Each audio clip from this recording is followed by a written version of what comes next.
आज का जो हमारा टॉपिक है वो है लिंक लिस्ट। लिंक लिस्ट जो है उसको हम लोग सेल्फ रेफरेंशियल स्ट्रक्चर भी कहते हैं। अब सबसे बड़ी बात यह है कि लिंक लिस्ट में होता क्या है। नॉर्मली हम लोग जब भी कोई स्ट्रक्चर डिक्लेयर करते हैं तो उस स्ट्रक्चर के जो भी वेरिएबल होते हैं वो स्ट्रक्चर में हमारे शामिल होते हैं, लेकिन हम डिफरेंट टाइप्स के वेरिएबल को हम ये चाहते हैं कि एक नोड के रूप में स्टोर किया जाए और वो प्रत्येक नोड अपने नेक्स्ट नोड का एड्रेस रख सके। तब हम क्या करते हैं, उसके दो पार्टीशन करना चाहते हैं।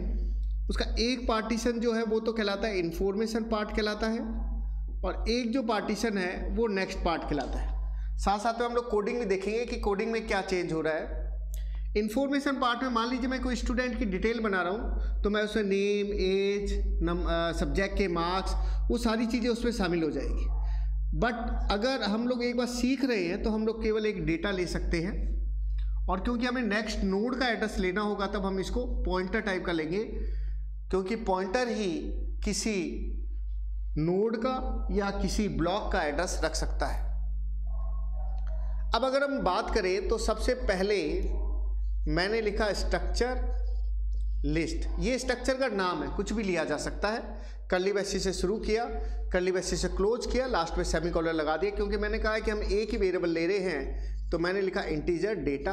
वेरिएबल का नाम कुछ भी ले सकते हैं। और मैंने लिखा स्ट्रक्ट लिस्ट पॉइंटर नेक्स्ट, मतलब जो ऑब्जेक्ट, जो वेरिएबल हम लोग स्ट्रक्चर के मेन फंक्शन में बनाते हैं वो मेन फंक्शन में ना बना के हमने स्ट्रक्चर के अंदर बना दिए। स्ट्रक्चर के अंदर बनाते ही वो पॉइंटर टाइप के होने के कारण उस नोड के जो भी हमारी ब्लॉक बनेगा उसके दो पार्टीशन हो जाएंगे। तो मैं इसको इस तरह से समझा सकता हूँ कि अगर ये एक नंबर है तो इससे ये इस तरह से आपका एक ब्लॉक बनेगा। अब नेक्स्ट चीज़ क्या है? नेक्स्ट चीज़ ये है कि हमें कितने वेरिएबल की जरूरत पड़ेगी। वेरिएबल को समझने से पहले आपको ये समझना पड़ेगा कि कोई भी लिंक लिस्ट, जो कि मैं आपको बता रहा हूँ कि इस तरह से एक दूसरे का एड्रेस रखती है, तो उसमें फर्स्ट जो नोड है उसका नाम स्टार्ट होता है, और लिंक लिस्ट हमेशा नल पे एंड होती है, NULL कैपिटल नल से। इसका मतलब हमें कुछ वेरिएबल डिक्लेयर करने पड़ेंगे, और वो मैं पॉइंटर टाइप के डिक्लेयर कर रहा हूँ। तो मैंने लिखा स्ट्रक्ट लिस्ट पॉइंटर नोड हो गया, पॉइंटर टेम्प हो गया, और एक पॉइंटर स्टार्ट हो गया। तीन वेरिएबल, ये वेरिएबल के नाम है, कुछ भी रखे जा सकते हैं। स्टार्ट इसलिए रखा जा रहा है क्योंकि फर्स्ट नोड हम लोग स्टार्ट रखेंगे। और नोड क्या होगा? नोड हमारी पहली वैल्यू होगी। अब मैंने डू का लूप शुरू किया। मैं ये चाहता हूँ कि गार्बेज वैल्यू ना उठाए, इनिशियलाइजेशन हमारा रहे कुछ ना कुछ। तो नोड बराबर टेम्प बराबर स्टार्ट बराबर हमने नल कर दिया ताकि ये गार्बेज वैल्यू नहीं लेंगे। अब हमने डू का लूप शुरू किया।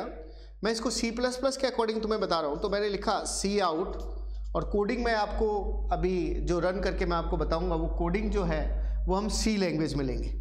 तो 1 का मतलब हमने ले लिया क्रिएट, 2 का मतलब हो गया डिस्प्ले, और 3 का मतलब ले लिया हमने मैसेज के अंदर एग्जिट। चॉइस हम लोग मांग रहे हैं तो हमने सीन चॉइस ले लिया।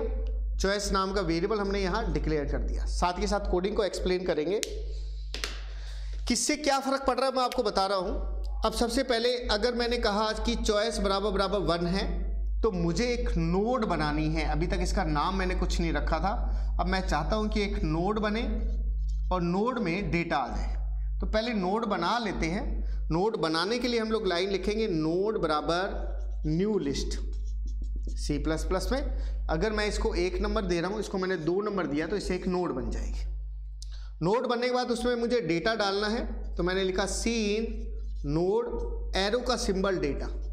एरो का सिंबल कब यूज होता है? जब हम पॉइंटर टाइप के वेरिएबल लेते हैं तो एरो होता है, जिसको हम कॉम्बिनेशनल ऑपरेटर कहते हैं। अदरवाइज हम लोग डॉट ऑपरेटर यूज करते हैं। तो ये हमारा 3rd नंबर हो गया, और इसके कारण हमारी जो भी नोड बनी है उसमें डेटा की कोई ना कोई वैल्यू आ जाएगी। मान लीजिए वो 7 आ गई। अब हम शुरू में पूछेंगे क्या स्टार्ट नल है? तो मैंने कहा इफ स्टार्ट इक्वल टू क्या है? नल है। फर्स्ट टाइम, पहला रिकॉर्ड बनाते वक्त। तो आपको पता है, मैंने आपको बताया था कि लिंक लिस्ट हमारी स्टार्ट से शुरू होती है और नल पे एंड होती है। तो इसका मतलब जो हमारी नोड है उसका नाम नोड नहीं होना चाहिए, उसका नाम स्टार्ट होना चाहिए। तो 4th नंबर पोजीशन में साथ साथ में डायग्राम भी बना के आपको बता रहा हूँ कि इसका नाम स्टार्ट होना चाहिए। तो हम क्या लिखेंगे, वैल्यू राइट टू लेफ्ट जाती है तो हमने लिखा स्टार्ट बराबर नोड। कोडिंग को रन करके देखेंगे तो वो ढंग से समझ में आ जाएगा। तो ये 4 नंबर हो गया, मतलब नोड का नाम बदल के स्टार्ट हो गया। अब मैं क्या करूँगा, मैं करूँगा स्टार्ट के नेक्स्ट में हम लोग डाल देंगे नल। नल किस लिए डाल देंगे, ताकि वो गार्बेज वैल्यू ना उठाए। ये हमारा 5 नंबर हो जाएगा नल डालने के लिए। और ये हमने इसको 5 नंबर दे दिया। भाई साथ साथ में आप लोग डायग्राम्स भी समझ सकते हैं। अब आते हैं हम लोग एल्स पार्ट में। एल्स पार्ट आपका कहता है कि फर्स्ट टाइम आपने इसको रन किया, एक नोड आपकी तैयार हो गई। नेक्स्ट टाइम जब आप दोबारा से इसको रन करेंगे तो आप ये चाहते हैं कि आपका जो स्टार्ट है उसके आगे एक नोड और बन जाए। तो जब ये प्रोग्राम रिपीट होगा तो उसमें फिर वैल्यू आएगी, फिर वैसा ही चलेगा, एक नोड बनेगी, नोड में डेटा आएगा। लेकिन इस बार स्टार्ट नल नहीं है। जब स्टार्ट नल नहीं है तो हम लोग इसका एक बार टेम्परेरी नाम बदल के टेम्प कर देंगे। तो करने का तरीका क्या होगा, हम लोग लिखेंगे टेम्प बराबर स्टार्ट। तो ये हमारा नंबर हो गया 5 नंबर, ये हो गया 6 नंबर, ये हो गया हमारा 6 नंबर। अब अगर हम लोग देखें तो हम क्या कर रहे हैं, हम ये जो स्टार्ट है, ये टेम्प जो है, इसके नेक्स्ट में हम लोग किसको जोड़ना चाहते हैं, नोड को। तो मैं इसको 7 नंबर लिखूंगा। नाम दिख ही रहा है कि ये जो लोकेशन है, ये लोकेशन, इस लोकेशन का जो भी एड्रेस होगा उसको रखना चाहेगा। तो उसको 7 नंबर हम लोग दे रहे हैं। और हमने लिखा कि टेम्प के नेक्स्ट में हमने किसका एड्रेस दे दिया, नोड का। मतलब ये जो भी नोड का एड्रेस होगा वो टेम्प के नेक्स्ट के अंदर चला जाएगा। अब देखिए आगे, अब नेक्स्ट जो चीज़ है, क्योंकि ये ख़त्म हो रहा है, 2 ही नोड है और यहाँ पर क्या आएगा, नल आएगा। और किसके नेक्स्ट में नल आ रहा है, नोड के नेक्स्ट में। तो ये हमारा 8 नंबर हो जाएगा। इस चीज़ को हम लोग कैसे बताएंगे, हमने लिखा 8 नंबर पे कि नोड के नेक्स्ट में क्या आ जाएगा, नल आ जाएगा। तो इसका मतलब आपने नोड के नेक्स्ट पे क्या डाल दिया, नल डाल दिया। अब देखिए आगे, अब नोड के नेक्स्ट में नल डालने के बाद में अब हम इसी प्रोग्राम को जब हम दोबारा चलाएंगे तो सेम यही प्रोग्राम जब दोबारा चलेगा तो हमने क्या देखा, हमने देखा कि हमारे पास में एक स्टार्ट है और एक दूसरा नोड और हमारी बनी थी। अब जब दोबारा से जब ये प्रोग्राम रन होगा तो मान के चलो कि एक नोड और आएगी, उसमें भी वैल्यू आएगी। लेकिन हम क्या चाहते हैं, हम इसका नाम बदल के 6 नंबर लाइन से इसका नाम टेम्प कर देंगे, सेम टू सेम। लेकिन अगर यही टेम्प की टेम्प रहेगी तो ये आगे उस नोड को नहीं जोड़ पाएगी। तो उसको जोड़ने के लिए क्या करें, इसका मतलब अगर ये टेम्प है तो ये अगले वाली नोड टेम्प का नेक्स्ट कहलाती है। ऐसे और भी नोड हो सकती है, और भी आगे नोड हो सकती है। तो अगले वाले को टेम्प आपको बनाना है। तो बनाना कब तक है, तो उस बात को आप लिखेंगे वाइल टेम्प के नेक्स्ट में जब तक क्या ना आ जाए, नल ना आ जाए, तब तक आपको बनाना है। किसको बनाना है, अगले वाले को टेम्प बनाना है। तो लाइन क्या लिखेंगे आप, टेम्प बराबर टेम्प का नेक्स्ट, मतलब अगले वाली टेम्प बन जाए। मतलब ये टेम्प थी, अब ये टेम्प बन जाए। क्यों, कब तक बनती रहे, मान ली ये अपने आगे इसको फिर जोड़ लेगी, कौन से नंबर से, 7 नंबर से। फिर आगे नल डाल देगी, कौन से नंबर से, 8 नंबर से। 3 हो गई, फिर ये टेम्प बनेगी, फिर वो टेम्प का नेक्स्ट, कब तक, जब तक नल ना आ जाए। तो ये होगी चॉइस नंबर 1। अब मैं इसको कोडिंग के रूप में आपको बताता हूँ। तो कोडिंग के रूप में अगर हम लोग इसको देखें, अब ये देखो हमारी एक C लैंग्वेज की कोडिंग लिखी हुई है इसमें। तो सबसे पहले stdi.h, जहाँ हम C++ में IOStream यूज करते हैं, conio.h, getch और clear screen के यूज आता है। stdlib जो फंक्शन है वो हम लोग एग्जिट फंक्शन के लिए यूज करेंगे, क्योंकि हमारे थर्ड चॉइस में हम लोग एग्जिट करेंगे। हमने वही इंटीजर डेटा पॉइंटर नेक्स्ट ले लिया, struct list pointer node temp, और टॉप की यहाँ पर कोई आवश्यकता नहीं है, इसको हम लोग हटा देते हैं।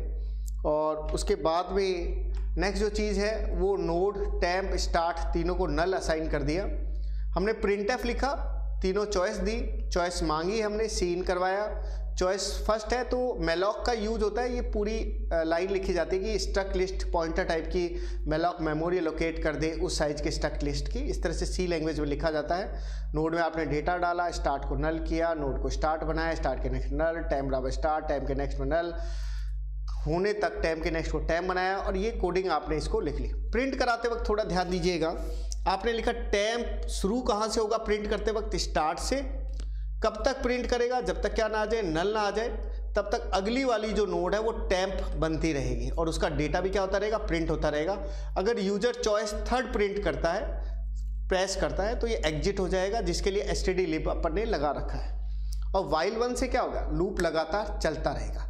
चलिए मैं इसको रन करके बताता हूँ। हमने कोड ब्लॉक में इसको रन किया, F9 प्रेस किया हमने।